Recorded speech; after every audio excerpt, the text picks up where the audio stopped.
अगर तुम चाहते हो कि तुम्हारा सिलेबस बहुत ही कम टाइम के अंदर कंप्लीट हो जाए, क्योंकि सिलेबस एक ऐसी चीज़ है जो कि पूरा साल निकल जाता है बट कंप्लीट नहीं हो पाता। बच्चे बहुत ज़्यादा रोते हैं, गाते हैं, बट सिलेबस कंप्लीट नहीं होता, फिर एंड में जा कर के उनको बहुत दिक्कत आती है। अगर तुम चाहते हो कि स्टार्टिंग से, या फिर आपका एग्ज़ाम नज़दीक आ चुका है, या फिर आप कोई भी कंडीशन में हो, इस सिलेबस को कम टाइम के अंदर कंप्लीट करना, तो सही टाइम पे सटीक वीडियो को क्लिक कराएं, क्योंकि आज की इस वीडियो में मैं आपको वो तरीका बताने वाला हूँ जो कि प्रैक्टिकल है। अगर तुमने इस तरीके से सिलेबस को करना स्टार्ट कर दिया, मैं तुम्हें लिखित दे रहा हूँ कि सिलेबस तुम्हारा कंप्लीट होगा और काफ़ी कम टाइम के अंदर होगा। जो आदमी साल में 10 दिन 15 घंटे पढ़ता था, वो जब वो चाहेगा कि मैं डेली 10 घंटे पढ़ूं, तब दिक्कत पैदा हो जाएगी। अपने मन को ताकतवर बनाओ। एक ही तरीका है, watching your mind. Delete all the thoughts which don't have any role in your life. मेरी बातों को ध्यान से सुनो, क्योंकि ये वीडियो किसी एक क्लास के बच्चे के लिए नहीं है कि 9th के लिए, 10th के लिए, 11th के लिए, 12th के लिए नहीं। ये वीडियो हर एक उस बच्चे के लिए जो कि एग्ज़ाम देने वाला है। कोई सा भी एग्ज़ाम हो सकता है, चाहे वो जेईई का एग्ज़ाम हो, नीट का एग्ज़ाम हो, या फिर आपके कोई सा भी एग्ज़ाम हो, मतलब कोई सा भी एग्ज़ाम हो।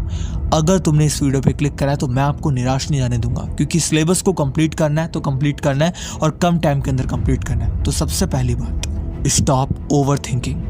जब भी आप पढ़ने बैठते हो, सबसे बड़ी गलती होती है, आप ओवर थिंकिंग करते हो। यार मुझे ये भी काम करना था, अरे यार उसको ये भी तो बताना था, अरे नहीं यार उसका एक मैसेज आने वाला था, अरे यार मुझे वहाँ जाना था। यही सबसे बड़ी प्रॉब्लम है। सबसे पहली बात, जब भी पढ़ने बैठते हो अपनी ओवर थिंकिंग को कम करो, क्योंकि 7 घंटे पढ़ने बैठे, वो 7 घंटे नहीं होते, वो आपका 1 घंटे का भी कोई प्रोडक्टिव नहीं निकलती। आप बैठे हो 7 घंटा, बट उसमें 1 मिनट का भी आपका कोई इंपॉर्टेंस नहीं था, क्योंकि आप उस टाइम में ओवर थिंकिंग कर रहे थे। आप बैठो 1 घंटा, लेकिन उस टाइम पे आपका कंसंट्रेशन हाई होना चाहिए। अगर आपका फोकस सिर्फ पढ़ाई में है और आपने 1 घंटा पढ़ लिया, आप खुद चेक करोगे कि आपने उस 1 घंटे के अंदर उतने सारे चैप्टर्स को कंप्लीट कर लिया, उतने सारे टॉपिक को कंप्लीट कर लिया जो कि आप 8 घंटे में भी नहीं कर पाते थे। ये बात का ध्यान दो कि जब भी पढ़ने बैठते हो, नो ओवर थिंकिंग। आपके दिमाग के अंदर एक भी ओवर थिंकिंग नहीं आनी चाहिए कि यार वो होगा, वो करना है, ये करना है, कुछ नहीं। पढ़ने बैठो, 1 घंटा पढ़ने बैठो, 2 घंटा पढ़ने बैठो, इससे ज़्यादा मत बैठो दिन के अंदर। बट जब बैठ रहे हो ना, ऐसा कंसंट्रेशन के साथ बैठो कि वो 2 घंटे लगे कि 8 घंटे का काम कंप्लीट हो गया। फिर उसके बाद चैन से जो मर्जी करना है वो करो। पूरा दिन बचा है ओवर थिंकिंग करने को लेकर के, लेकिन ओवर थिंकिंग जब भी पढ़ाई कर रहे हो उस टाइम पे तुम्हें नहीं करना, इस बात का ध्यान दो। सेकंड बात, सेल्फ डाउट। आप हो सकता है कि किसी कॉम्पिटिटिव एग्जाम की तैयारी कर रहे हो सकता है कि आप लोग अपने क्लास के एग्जाम की तैयारी कर रहे हो, बट आपके अंदर एक सेल्फ डाउट होता है, यार क्या मेरे से होगा। कोई बंदा आकर के कह रहा है, अबे तू जेईई की तैयारी कर रहा है, अबे अपनी शक्ल देखी है तूने, तू जेईई की तैयारी करेगा, अबे तू नीट की तैयारी कर रहा है। बस इतने में आप कहोगे कि यार सही कह रहा था, मेरे लायक तो है ही नहीं जेईई नीट। यही सबसे बड़ी प्रॉब्लम है। अपने अंदर से कोई भी टाइप का सेल्फ डाउट है कि यार मेरे पास टाइम कम बचा है, मेरे को सिलेबस इतना ज़्यादा कंप्लीट करना है, ये भी डाउट मत रखो कि इतने कम टाइम के अंदर होगा कि नहीं होगा। होगा। अगर तुम उस काम को चालू कर चुके हो, अगर तुमने जिम्मेदारी ले लिया कि मुझे करना है, मैंने जेईई के अंदर फॉर्म भर दिया है, मैंने अपने क्लास 12 का फॉर्म भर दिया है, अब मुझे क्लास 12 का एग्जाम तो देना ही है, तो मैं यहाँ पे रो करके क्यों दूँ। मेरे पास जितना भी टाइम बचा है मैं उसको बहुत अच्छी तरीके से यूटिलाइज नहीं कर सकता, मैं उसके अंदर ही पूरी जान लगा दूंगा। हो सकता है कि मैं यहाँ पे सोचते सोचते में जो टाइम वेस्ट कर देता, लास्ट मोमेंट में बहुत ही कम टाइम के अंदर कुछ ऐसा चमत्कार कर दूंगा कि यार पूरा सिलेबस कंप्लीट, और मैं जब एग्जाम से आऊँ तो मेरा पूरा जेईई के अंदर बहुत अच्छी रैंक आए, मेरे क्लास 12 के अंदर 95-98% तक आए, 10th के अंदर आए, 9th के अंदर आए, जो भी क्लास के अंदर तुम इस समय बिलोंग करते हो। ये बात को कभी सोचा है? तो सेल्फ डाउट कभी मत रखना, कोई भी कंडीशन मत रखना जब तक कि आप उस काम को कंप्लीट नहीं कर लेते हो। जिम्मेदारी ले ली कि मुझे करना है इस काम को, तो मतलब सोचो कि अब मैं इस काम को कर सकता हूँ। उस टाइम पे डाउट नहीं रखना। कोई आ करके तुम्हें यहाँ पे डीमोटिवेट करने की कोशिश कर रहा हो, उसके लै मिला रहे हो, अरे मैं तो ऐसे ही ले लिया था जेईई के अंदर, अरे मैं तो ऐसे कर लिया यार। ऐसे क्यों कह रहे हो उसको? सीधा कहो ना, अरे मैंने लिया है जेईई के अंदर, तेरा सिलेक्शन नहीं हुआ, तू लल्लू है, तू फटीचर है, मेरा सिलेक्शन होगा, मुझे पता है। तो वो कहेगा फिर से, अरे तू तो हाँ करा है, ओवर कॉन्फिडेंस नहीं, डबल ओवर कॉन्फिडेंस है, क्या उखाड़ लेगा मेरा। मैं तो भाई ओवर कॉन्फिडेंस रखूंगा, डबल ओवर कॉन्फिडेंस रखूंगा, लेकिन मेरा सिलेक्शन होगा।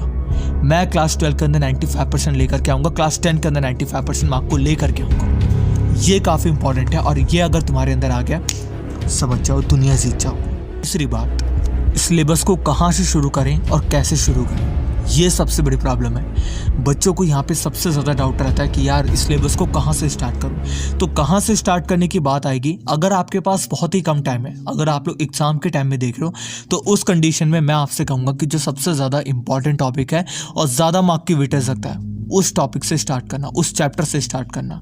अगर आपके पास बहुत सारा टाइम बचा हुआ है, अगर आप लोग यहाँ पे एकदम से स्टार्ट करने जा रहे हो पूरा, जैसे अभी ये वीडियो मई के अंदर डल रही है, तो इस कंडीशन में आपके पास बहुत टाइम है। तो उस कंडीशन की मैं बात कर रहा हूँ, आपको क्या करना है, पढ़ाई के अंदर मन नहीं लगता, स्टार्टिंग नहीं समझ आ रही कैसे करना है, कुछ मत करो। आपका जो भी सब्जेक्ट है ना, कुछ मत, कोई कॉपी पेन उठा करके मत बैठो, एक अच्छे टीचर का लेक्चर उठाओ और उस लेक्चर को आधे तक देखो। जो भी आपका चैप्टर है, पहले चैप्टर से स्टार्ट करो, आधा लेक्चर देखो, कान में लीड डाली, उस आधे लेक्चर को पूरा देखो जो अच्छे टीचर्स हैं। उसके बाद देखना, जैसे आधा लेक्चर कंप्लीट होगा ना, तुम कहोगे कि यार एक काम करते हो, कॉपी पेन लेकर के बैठ ही जाते हो, इतना मस्त लेक्चर चल रहा है, मज़ा आ रहा है यार। तो स्टार्टिंग करने का सिर्फ एक तरीका है, कॉपी पेन लेकर के बैठने ही नहीं देगा दिमाग। आप एक काम करो, फ़ोन के अंदर लेक्चर को ऑन करके कान में लीड डाल लो, उसको सुनो, वो क्या कह रहे हैं, क्या समझ रहे हैं। आधा लेक्चर जैसे कंप्लीट होगा ना, तुम्हारा मन कहेगा यार कॉपी पेन लेकर के बैठ, इतना मस्त लेक्चर चल रहा है, तो क्या कर रहा है भाई। तो स्टार्टिंग से तुम स्टार्ट करना चाहते हो, स्टार्ट करने का मन नहीं करता, मन अगर इधर उधर घूम रहा है, तो लेक्चर को आधा सुन लोगे ना, तो तुम्हारे मन उसके अंदर आ जाएगा कि यार इतना मस्त लेक्चर चल रहा था, मैं क्यों इधर उधर भटक रहा था। कॉपी पेन लेकर के ऑटोमेटिक ही बैठ जाओगे। और ये सबसे ज़्यादा इंपॉर्टेंट जो है वो तुम्हारा तरीका है स्टडी करने का। इसके बाद डिस्ट्रैक्शन, जो कि सबसे बड़ी प्रॉब्लम है। देखो, जब भी आप लोग पढ़ने बैठते हो, आपके फ़ोन के अंदर अगर नेट है ना, मैं सच बता रहा हूँ, आप कितना भी कर लो, आपका माइंड वहाँ पे जाएगा। जो उसको देखना है वो देखेगा, वो इंस्टाग्राम भी देखेगा, रील्स भी देखेगा, लड़कियों की नाच भी देखेगा, सब चीज़ देखेगा। और ये ऐसी बात नहीं है कि बहुत गलत बात है, मैं सच बता रहा हूँ। तो सबसे इम्पॉर्टेंट है, जब भी पढ़ने बैठते हो ना, तो कोई लेक्चर देख रहे हो तो उस टाइम पे एक चीज़ का ध्यान दो, या तो उसको डाउनलोड करके रख लो, या अगर डाउनलोड नहीं कर रहे हो तो उस कंडीशन में अपने नोटिफिकेशन को ऑफ कर दो, या फिर फेसबुक, इंस्टाग्राम, रील्स, शॉर्ट्स, इस पे जाना नहीं है। इस चीज़ की कसम खा करके कुछ भी करके बैठो, क्योंकि अगर तुम्हारा एक भी डिस्ट्रैक्शन तक पहुंच गया ना, मैं सच बता रहा हूँ, एक भी नोटिफिकेशन की टिंग या फिर कुछ ऐसी रील्स दिख गई कि मेरे को देखना ही पड़ेगा, शॉर्ट्स दिख गया देखना ही पड़ेगा, तो उस कंडीशन में हुक हो जाओगे और उसमें खो जाओगे। तो सबसे इंपॉर्टेंट है, डिस्ट्रैक्शन से बचने का तरीका है फ़ोन के नेट को ऑफ कर दो। नहीं हो सकता ऑफ, तो यहाँ पर देखो कि यार नोटिफिकेशन बेल को मैं ऑफ कर दूँ कि किसी का नोटिफिकेशन फेसबुक या फिर व्हाट्सएप का ना आए। यूट्यूब का ठीक है, तो ये काफ़ी इंपॉर्टेंट है। और अगर आपने इस चैनल को सब्सक्राइब नहीं करा है तो सब्सक्राइब कर लेना और बेल नोटिफिकेशन को ऑन कर लो, क्योंकि ऐसे चैनल की नोटिफिकेशन ऑन होना काफ़ी इंपॉर्टेंट है।